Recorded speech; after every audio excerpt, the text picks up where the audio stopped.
Udah ya, kelihatan nih. Ya kelihatan jelas. Iya, kita mulai ya. Assalamualaikum warahmatullahi wabarakatuh. Waalaikumsalam warahmatullahi wabarakatuh. Baiklah, kita dari kelompok 6 akan mempresentasikan tentang pengenalan kemampuan diri. Tapi sebelum itu kita akan sedikit menunjukkan beberapa aspek-aspek pemahaman dari UBD atau Understanding by Design. Yang pertama itu ada mampu menafsirkan, seperti yang telah dijelaskan oleh kelompok pertama tadi. Peserta didik itu mampu menafsirkan sesuatu pemahaman yang telah dipelajari dari materi di dalam kelas. Jadi itu disebut bahwa peserta didik itu sudah disebut memahami materi yang telah diajarkan oleh guru. Yang kedua itu ada mampu menjelaskan. Sudah dijelaskan juga tadi bahwa mampu menjelaskan itu peserta didik bisa menyampaikan pemahaman yang telah dijelaskan oleh guru tersebut. Kemudian setelah dia mampu menjelaskan, peserta didik itu mampu menerapkan. Jadi contohnya misalkan ketika peserta didik diberikan contoh prosedur tes, jadi peserta didik itu mampu untuk menerapkannya di kehidupan sehari-harinya. Itu sehingga peserta didik mampu untuk menerapkan materi yang telah diajarkan. Kemudian ada memiliki perspektif. Jadi setiap siswa itu pasti memiliki perspektif. Jadi perspektif itu berasal dari pemahaman yang telah didapat oleh peserta didik. Namun peserta didik di sini harus bisa menghargai perspektif yang berbeda. Kemudian selanjutnya itu mampu berempati. Tadi baru dijelaskan bahwa mampu berempati itu memiliki sikap atau perasaan atau untuk kemampuan untuk merasakan dan mengetahui perasaan orang lain. Itu adalah mampu dalam berempati. Yang terakhir itu adalah memiliki pengetahuan diri. Jadi pada bagian ini kita akan memfokuskan bagaimana peserta didik itu mampu untuk mengenali kemampuan atau pengetahuan dirinya. Yang pertama yang akan dijelaskan oleh saudara kami yaitu Ibu Saudari ya, akan menjelaskan pengertian dari memiliki pengetahuan diri. Memahami diri sendiri itu adalah mengenal diri sendiri, mengetahui kelebihan dan kekurangan yang kita miliki, mengetahui, memahami bakat apa yang kita miliki, dan gaya belajar seperti apa sih yang kita sukai begitu. Tahu area mana yang perlu kita kembangkan, misalnya kita nih suka berkomunikasi, jadi kita tahu apa yang harus kita lakukan untuk mengembangkan kemampuan berkomunikasi kita tersebut. Jadi misalnya seperti kita ikut debat atau kita ikut lomba pidato misalnya. Terus potensi apa sih yang kita miliki, misalnya kita tuh suka belajar bahasa Inggris, jadi kita tahu apa yang akan kita lakukan untuk meningkatkan kemampuan bahasa Inggris kita itu, misalnya ikut kursus, ikut debat bahasa Inggris misalnya di sekolah. Terus gaya belajar apa sih yang cocok dengan diri kita? Misalnya kita tuh senang yang gambar-gambar, visual, gaya visual atau audio visual dengan nonton video, atau dengan kinestetik misalnya bergerak-gerak baru bisa masuk pelajarannya. Nah contoh siswa yang tidak memiliki self knowledge ini misalnya, siswa itu kadang sering bosan dan bingung dengan apa yang harus mereka lakukan untuk meningkatkan kemampuan potensi dirinya, karena mereka nggak tahu mereka itu bisa apa sih gitu, apa sih yang saya sukai, apa sih minat saya, misalnya pelajaran apa sih yang saya sukai, apakah saya suka bahasa Inggris atau bahasa Indonesia misalnya. Dia bingung kalau kita tanya itu gitu. Jadi dia belum, self knowledge itu belum terbangun gitu ya. Jadi self knowledge itu penting yang untuk kita kembangkan pada diri siswa. Dan berikutnya akan dijelaskan oleh saudari saya.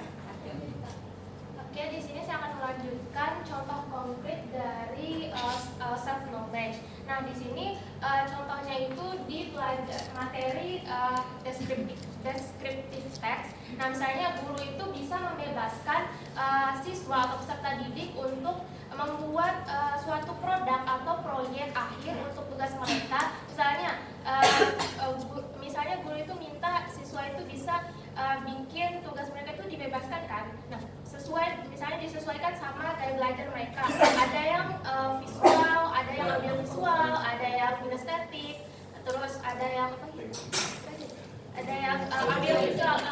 sama kinestetik auditori. Nah misalnya kayak misalnya siswa tuh ada minatnya tuh di K-pop misalnya, di deskripsi K-pop. Kenapa sih? Iya misalnya dia mau ngejelasin Itu contoh tentang konkretnya idolnya, K-pop. dia bikin mind mapping, di tengahnya itu ada gambarnya Suga misalnya, terus di sampingnya itu tanggal lahirnya Suga itu misalnya tanggalnya tanggal 9 April misalnya, terus dia lahirnya di mana, atau misalnya kalau dia disuruh bikin video dia bisa ngejelasin gimana siapa sih Suga itu, dia itu dari mana, hobinya apa gitu. Terus pokoknya gitu dah. Terus kalau misalnya sama juga sih kayak yang apa sih? Yang audio yang kinestetik, misalnya dia bisa main peran. Misalnya dia jadi Suga gitu ya. Itu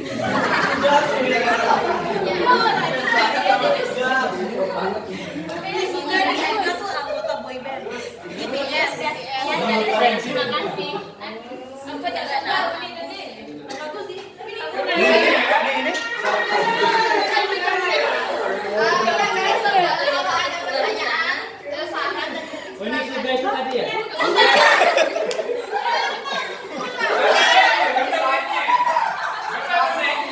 jangan selfie video Kalau sudah. Ya mohon maaf kami berdua tidak tahu sudah.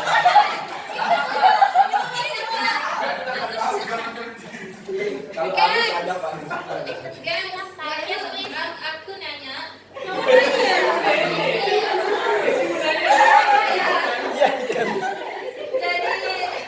Ayo kami Jadi nanya. aku mau nanya tentang ini. Kamu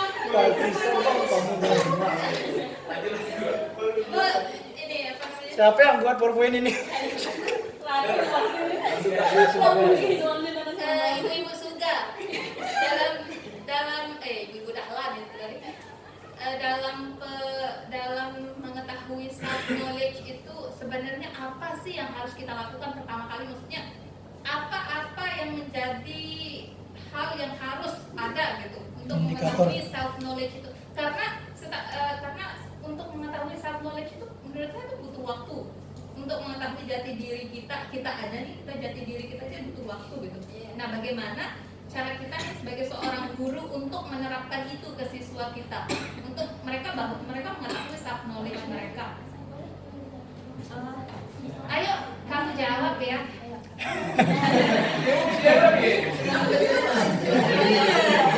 Iya, saya tadi aku nanya, jadi kamu harus jawab. Iya.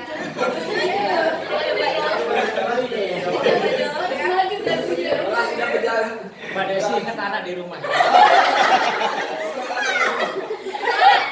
Itu lagi viral tahu Pak di TikTok. Nanti bapak pulang kayak gini. Saya coba jawab ya pertanyaannya. Bagaimana sebagai seorang guru? Kinestetik. Bagaimana seorang guru Kontaminasi bahasa menumbuhkan self knowledge pada siswa? Pertanyaannya. Caranya itu kita seperti yang diceritakan sama Bu Wiwi kemarin ya, sangat inspiratif. Jadi dia itu jadi pendengar yang baik bagi siswanya. Siswanya itu bisa berkonsultasi kepada dia. Jadi misalnya apa ya? Jadi fasilitator. Iya, jadi guru itu tahu mengenal siswanya lebih dalam dengan cara melakukan pendekatan. Setelah melakukan pendekatan, dia itu bisa jadi tempat berkonsultasi bagi siswanya. Jadi dia itu bisa memberikan advice yang bisa mengarahkan siswa kepada bakatnya. Seperti itu. Yang kedua, bisa juga dengan meminta siswa untuk melakukan journaling. Apa? Journaling. Menulis jurnal. Jadi dia merefleksi diri, mengevaluasi dirinya, apa kelebihan dan kekurangannya. Dia Nggak apa-apa. Lanjutkan. Mau sampai sana nggak?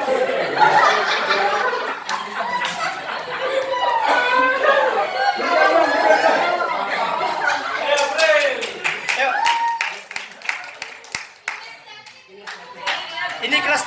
semua kok. Gara-gara jua ini. Gimana tulisannya? Jelek apa bagus? Kadang bagus, kadang jelek. Tapi masalahnya kadang hati. Kalau cepet-cepet terus jelek, kalau pelan-pelan Kinestetik itu biasanya jelek tulisannya. Waktu jelek itu Pak.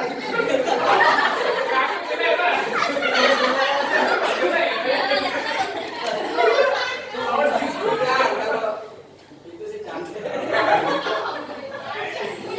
Ini inner beauty. Inner beauty. Kayak tuh chairnya Silakan ada boykan masukkan.